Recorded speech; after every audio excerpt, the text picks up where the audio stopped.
মালিক তুমি জান্নাতে, তোমার পাশে আমায় একটি ঘর বানিয়ে দিও।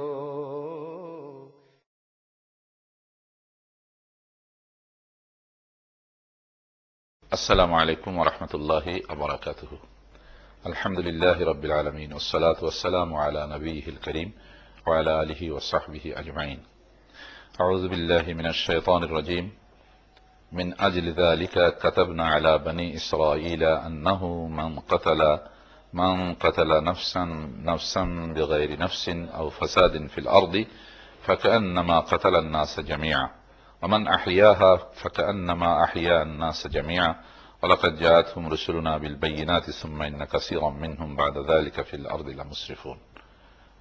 اللهم صل على محمد وعلى آل محمد كما صليت على إبراهيم وعلى آل إبراهيم إنك حميد مجيد. اللهم بارك على محمد وعلى آل محمد كما باركت على إبراهيم وعلى آل إبراهيم إنك حميد مجيد. আজকে সন্ত্রাসবাদ দমনে ইসলামের ভূমিকা এই শীর্ষক আলোচনা আমরা করব ইনশাআল্লাহ, এবং as-sirat al-mustaqim এই অনুষ্ঠান থেকে তথা www.jigyasa.com থেকে আমরা এই অনুষ্ঠানে আপনাদের সকলকে আন্তরিক অভিনন্দন জানাচ্ছি। সন্ত্রাসবাদ দমনে ইসলামের ভূমিকা এই আলোচনায় আমরা সূরা আল-মায়েদার 32 নম্বর আয়াত আপনাদের সামনে তেলাওয়াত করেছি, যার অর্থ হচ্ছে যে এজন্যই আল্লাহ সুবহানাহু ওয়া তাআলা বনী ইসরাঈলদেরকে লিখে দিয়েছিলেন, অর্থাৎ বিধান দিয়েছিলেন যে মান কাতালা নাফসান বিগাইরি নাফসিন, যে কেউ হত্যা করবে কোনো ব্যক্তিকে অন্যায়ভাবে, আও ফাসাদিন ফিল আরদি, অন্যায়ভাবে বলতে এখানে বোঝানো হয়েছে যে বিচারের মাধ্যমে, সেটা যদি ন্যায় বিচারের মাধ্যমে কারো মৃত্যুদণ্ড হয় সেটি অনুমতি ইসলামে আছে, যদি ইসলামী আদালত হয় ইনসাফ করে তাহলে। আর আও ফাসাদিন ফিল আরদি, অথবা পৃথিবীতে বিপর্যয় সৃষ্টি করার অপরাধে কাউকে হত্যা করা, সেটাও পাবলিকলি নয়, মানে যে যারকে খুশি সেইভাবে না, এটা বিচারের মাধ্যমে যদি হয়, ফাকান্নামা কাতালান নাসা জামিয়া, সে যেন এইভাবে যদি কেউ কাউকে হত্যা করে এই কারণ ছাড়া, তাহলে সে যেন গোটা মানবতাকেই হত্যা করল। ওমান আহিয়াহা, আর যে কোনো মানুষের প্রাণ রক্ষা করার কাজ করলো, ফাকান্নামা আহিয়া আন-নাস জামিয়া, সে যেন গোটা মানবতাকেই রক্ষা করল, হেফাজত করল। ওয়ালাকাদ জাআতহুম রাসূলুনা বিল বাইয়িনাতি সুম্মা ইন্না কাসীরাম মিনহুম বা'দা যালিকা ফিল আরদি লামুসরিফুন, কিন্তু তাদের অধিকাংশই সমাজের বনী ইসরাঈলের কথা বলা হচ্ছে যে তাদের কাছে রাসূল এসেছিল, বর্ণনা তারা নিয়ে এসেছিল, বিধান নিয়ে এসেছিল, কিন্তু তাদের অধিকাংশই পৃথিবীতে সীমা লঙ্ঘন করেছে। আর কোরআন মাজিদের সূরা আরাফের 56 নম্বর আয়াতে আল্লাহ বলছেন, ওয়ালা তুফসিদু ফিল আরদি বা'দা ইসলাহিহা, পৃথিবীতে তোমরা বিপর্যয় সৃষ্টি করো না, সন্ত্রাস করো না। যালিকুম খায়রুল লাকুম, এটা তোমাদের জন্য উত্তম এই না করাটা। ইন কুনতুম মুমিনিন, যদি তোমরা মুমিন হয়ে থাকো, বিশ্বাসী হয়ে থাকো, আল্লাহ বিশ্বাসী হয়ে থাকো। এটি হচ্ছে সূরা আরাফের 85 নম্বর আয়াত এবং 86 নম্বর আয়াত। ওয়ালা তুফসিদু ফিল আরদি, এটা হলো 85 নম্বর আয়াত। আর ওয়ালা তুফসিদু ফিল আরদি বা'দা ইসলাহিহা ওয়াদউহু খাউফান ওয়া তামাআন ইন্না রাহমাতাল্লাহি কারীবুম মিনাল মুহসিনিন, সূরা আরাফের 56 নম্বর আয়াত। আগেরটা ছিল 85 নম্বর আয়াত, এটি হলো 56 নম্বর আয়াত। এখানে আল্লাহ বলছেন যে তোমরা পৃথিবীতে শান্তি প্রতিষ্ঠিত হওয়ার পরে আর এখানে তোমরা ফাসাদ সৃষ্টি করো না, সন্ত্রাস করো না, এবং ইন্না রাহমাতাল্লাহি কারীব, আল্লাহর রহমত খুব নিকটে, মিনাল মুহসিনিন, মুহসিন যারা, সৎকর্মশীল যারা, মানুষের খারাপ আচরণের মোকাবেলায় ভালো আচরণ দিয়ে যারা করে, এদের জন্য আল্লাহ সুবহানাহু ওয়া তাআলার রহমত রয়েছে, তাদের জন্য আল্লাহর রহমত খুব নিকটবর্তী। ওয়াবতাগি ফীমা আতাকাল্লাহুদ দারাল আখিরাতা, এবং তোমরা খোঁজো, অনুসন্ধান করো, ফীমা আতাকাল্লাহুদ দারাল আখিরাতা, কোন জিনিসের মধ্যে আখিরাতের কল্যাণ তোমাদের জন্য নিহিত রয়েছে। ওয়ালা তানসা নাসীবাকা মিনাদ দুনিয়া, এবং পৃথিবীতে তোমাদের নিজেদের অংশও তোমরা ভুলে যেও না, বৈধভাবে তোমার যা ন্যায্য পাওনা আছে সেটা তুমি নেবে।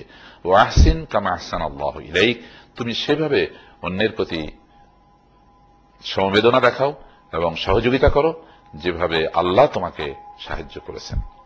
আল্লাহ তোমার প্রতি ইহসান করেছেন যেভাবে, তুমি মানুষের প্রতি সেভাবে ইহসান করো।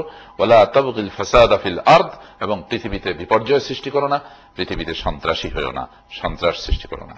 ইন্নাল্লাহ লা ইউহিব্বুল মুফসিদিন, আল্লাহ তাআলা সন্ত্রাসীদেরকে, বিপর্যয় সৃষ্টিকারীদেরকে পছন্দ করেন না। সূরাতুল কাসাস ৭৭ নম্বর আয়াত। এরপরে আমরা একখানা হাদিস পাচ্ছি এভাবে, عن ابن عباس أن النبي صلى الله عليه وسلم قال أبغض الناس إلى الله ثلاثة ملحد في الحرم ومبتغ في الإسلام سنة الجاهلية ومطلب دم امرئ بغير حق ليهرق دمه أو كما قال النبي صلى الله عليه وسلم সূরা, এটা হলো বুখারীর হাদিস। এই হাদিসের মধ্যে বলা হলো যে এই তিন ব্যক্তিকে, যারা মুলহিদ, যারা জিন্দিক বা মুলহিদ, যারা আল্লাহ অস্বীকার করে, হারামের মধ্যে যারা বিপর্যয় সৃষ্টি করে, ও মুবতাগিন ফিল ইসলামে সুন্নাতাল জাহিলিয়া, এবং যারা নাকি ইসলামের ভিতরে মানে বর্বর যুগের সমস্ত রসম রেওয়াজকে ইন্ট্রোডিউস করে অথবা খুঁজে বেড়ায়, এবং অন্যায়ভাবে কাউকে হত্যা করে। এই তিন ধরনের মানুষকে আল্লাহ তাআলা সবচেয়ে বেশি এদের প্রতি ক্রোধান্বিত হন, এবং আল্লাহর ক্রোধ এদের উপরে নিপতিত হয়, যারা অন্যায়ভাবে মানুষের রক্ত প্রবাহিত করে, মানে খুন করে মানুষকে। আল্লাহ সুবহানাহু ওয়া তাআলার নবী এই কথা আমাদেরকে বলেছেন। অনেক হাদিস এবং কোরআনে, আয়াতে কোরআনিয়া রয়েছে, আমরা কিছু কিছু উল্লেখ করছি আপনাদের কাছে। তো সেই জন্য আমাদেরকে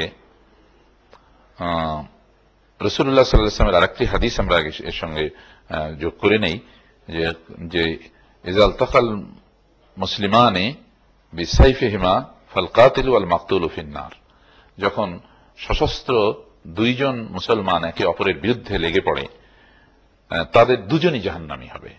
কালা কুলতু, তখন রাসূলুল্লাহ সাল্লাল্লাহু আলাইহি ওয়াসাল্লামকে বর্ণনাকারী বলছেন যে আমি বললাম, ইয়া রাসূলুল্লাহ, হে আল্লাহর রাসূল, হাযাল কাতিলু ফামা বালুল মাকতুল, যে নাকি হত্যাকারী সে জাহান্নামী হবে এটা তো আমরা বুঝতে পারছি, কিন্তু যাকে হত্যা করা হয়েছে সে কেন জাহান্নামী হবে? ক্বালা ইন্নাহু কানা হারিসান আলা কাতলি সাহিবিহি, রাসূলুল্লাহ সাল্লাল্লাহু আলাইহি ওয়াসাল্লাম বললেন যে সেও কিন্তু তার ওই সঙ্গীকে হত্যা করতে আগ্রহী ছিল, এবং তাকে হত্যা করার বাসনা ছিল।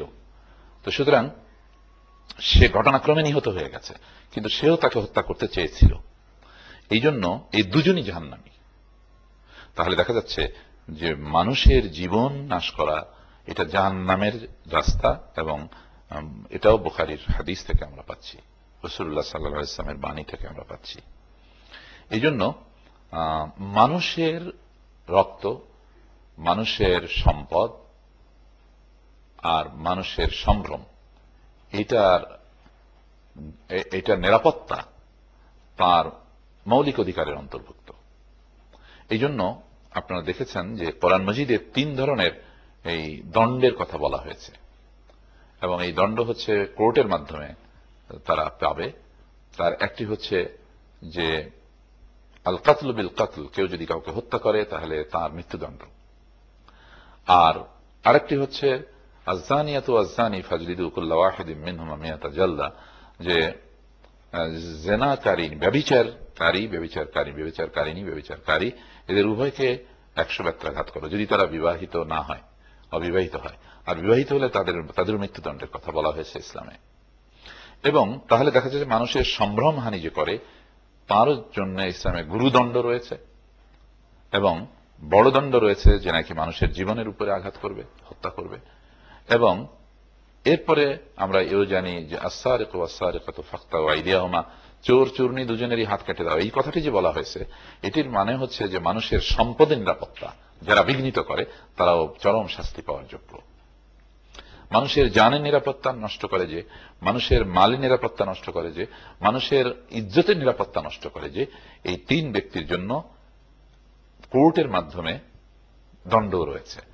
মানে এদের জন্য শাস্তিযোগ্য অপরাধ হিসেবে বিবেচিত অপরাধের দণ্ডবিধিতে ইসলামে কোরআনের মধ্যেই আল্লাহ সুবহানাহু ওয়া তাআলা এই দণ্ডবিধি দিয়ে দিয়েছেন। আর এর আগে বলছেন যে লা তাকরাবুজ জিনা ইন্নাহু কানা ফাহিশাতাও ওয়া সাআ সাবিলা, যে তোমরা জিনার ব্যভিচারের কাছেও যেও না, নিশ্চয়ই সেটা খুবই অশ্লীল পথ এবং ধ্বংসের রাস্তা। এই ধরনের মোটিভেশন দিয়ে মানুষকে ইসলামের আল্লাহর পথে নিয়ে এসেছে এবং মানুষকে ভালো মানুষে পরিণত করেছে। আর তারপরেও আইনের শাসনও দিয়েছে, যাতে করে মানুষের জান মাল ইজ্জতের নিরাপত্তা বিঘ্নিত না হয় গুটিকতক মানুষের হাতে। এই জন্য ইসলাম অত্যন্ত ভারসাম্যপূর্ণ একটি জীবন বিধান। এই ক্ষেত্রে আমরা বলবো যে সন্ত্রাসবাদকে ইসলাম সমর্থন করে কিনা এই প্রশ্নেই অবান্তর। বলতে হবে যে সন্ত্রাস নির্মূল করার জন্য ইসলামের আগমন, বা মানুষের জান মাল ইজ্জতের নিরাপত্তাই ইসলাম প্রতিষ্ঠা করেছিল। আমরা তো ইতিহাস দেখতে পাচ্ছি যে বর্বর যুগে সেই সময় আইয়েমে জাহিলিয়াতে মানুষের জান মাল ইজ্জতের নিরাপত্তা ছিল না। আল্লাহ বলছেন কুনতুম আলা শাফা হুফরাতিন মিনান নার, তোমরা একটি অগ্নিকুণ্ডের পাশে দাঁড়িয়েছিলে, ফাআনকাযাকুম মিনহা, সেখান থেকে আল্লাহ তোমাদেরকে বাঁচালেন, রক্ষা করলেন। এই কিতাব পাঠিয়ে আল কোরআন দিয়ে আল কোরআনের বিধান প্রতিষ্ঠিত হলো, আর এই কোরআনের শিক্ষক হিসেবে আসলেন মুহাম্মদুর রাসূলুল্লাহ সাল্লাল্লাহু আলাইহি ওয়াসাল্লাম।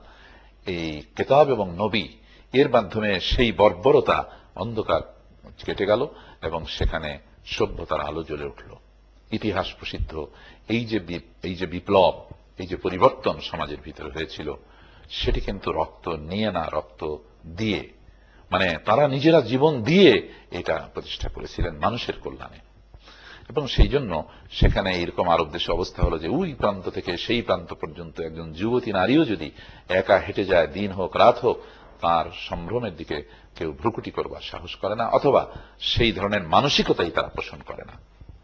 যারা মানুষের সম্ভ্রম কেড়ে নিত, সম্পদ কেড়ে নিত, দস্যুবৃত্তি করত, তারা এমন চরিত্রের অধিকারী হয়ে গেল যে তারা নিজে অন্যকে অগ্রাধিকার দিচ্ছে। আমরা একটা জানি, যুদ্ধের ময়দানে পর্যন্ত পানির পিপাসায় কাতর ব্যক্তি পানি চাচ্ছে, এবং যখন তার কাছে সে পানি পেয়ে গেল, সে যখন পাশে আরেকজনের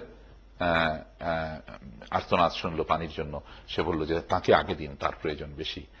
এবং সে এই মৃত্যুর পূর্ব মুহূর্তেও, মানে সে চলে যাচ্ছে পৃথিবী থেকে এবং পানির এত বড় পিপাসা নিয়ে, তবুও সে নিজের চেয়ে তার ভাইকে অগ্রাধিকার দিল। এভাবে আরেকজন, তিনি আবার বললেন পাশের জনের কথা, তিনি বললেন পাশের জনের কথা, আবার তিনি বললেন যে আগের জনের কাছে যান, এই শেষ জনে বললেন আগের জন এসে দেখা গেল দুনিয়াতে নেই। এই যে কথা আমরা শুনেছি ইতিহাসে, আল্লাহু আ'লাম বিসওয়াব, এটার দ্বারা বোঝা যায় যে কত বড় ফেলো ফিলিংস। এবং রসুলের সাহাবী একজন রসুলের কাছ থেকে মেহমান নিয়ে গেলেন সাল্লাল্লাহু আলাইহি ওয়াসাল্লাম। এই মেহমান নিয়ে তার স্ত্রীর কাছে বললেন যে একজন মেহমান আল্লাহর নবী সাল্লাল্লাহু আলাইহি ওয়াসাল্লাম দিয়েছেন। তো তারা নিজেরা দেখলো যে একজনের খাবার আছে, সেই খাবারটাকে খাইয়ে দিয়ে নিজেরা সন্তানকে, নিজেরা না খেয়ে সন্তানকে অভুক্ত রেখে রাত্রের জন্য মেহমানকে তারা খাইয়ে দিলেন। এবং এর দ্বারা আল্লাহ এত খুশি হলেন, সেই লোকেরা যারা মানুষের মুখের গ্রাস কেড়ে খেত, তারা আজকে নিজেরা অভুক্ত থেকে অন্যের ক্ষুধাকে নিবৃত্ত করে দিচ্ছে। আল্লাহ বললেন ইউসিরুনা আলা আনফুসিহিম ওয়ালাউ কানা বিহিম খাসাসা, তারা নিজেরা ক্ষুধার্ত থেকেও আরেকজনের ক্ষুধা নিবৃত্ত করে যায়, নিজে করে দিচ্ছে, নিজের প্রয়োজনের তুলনায় ভাইয়ের প্রয়োজনকে অগ্রাধিকার দিচ্ছে। সুতরাং সেখানে সন্ত্রাসের প্রশ্ন ওঠে না। সন্ত্রাস পৃথিবীতে যাতে না থাকে তেমন একটি যুগের সৃষ্টি করেছে ইসলাম, এবং যুগে যুগে নবী রাসূলের এই দাওয়াত নিয়ে এসেছেন, এবং শেষ নবী মুহাম্মদুর রাসূলুল্লাহ সাল্লাল্লাহু আলাইহি ওয়াসাল্লাম এই প্রতিষ্ঠা করেছিলেন শান্তিময় নিরাপত্তার সমাজ, এবং কোরআনের মাধ্যমে সেটি প্রতিষ্ঠিত হয়েছিল। আজও আমরা যদি কোরআনের কাছে ফিরে যাই, আমরা যদি রাসূলের আদর্শের কাছে ফিরে যাই, তাহলে আবার সেই শান্তিময় সমাজ আমরা পেতে পারি। আল্লাহ সুবহানাহু ওয়া তাআলা আমাদের সকলকে সেই ধরনের একটি শান্তিময় সমাজের আকাঙ্ক্ষা করা এবং এর জন্য চেষ্টা করার তৌফিক এনায়েত করুন। ওয়া আখিরু দাওয়ানা আনিল হামদুলিল্লাহি রাব্বিল আলামিন। আসসালামু আলাইকুম ওয়া রাহমাতুল্লাহি ওয়া বারাকাতুহু।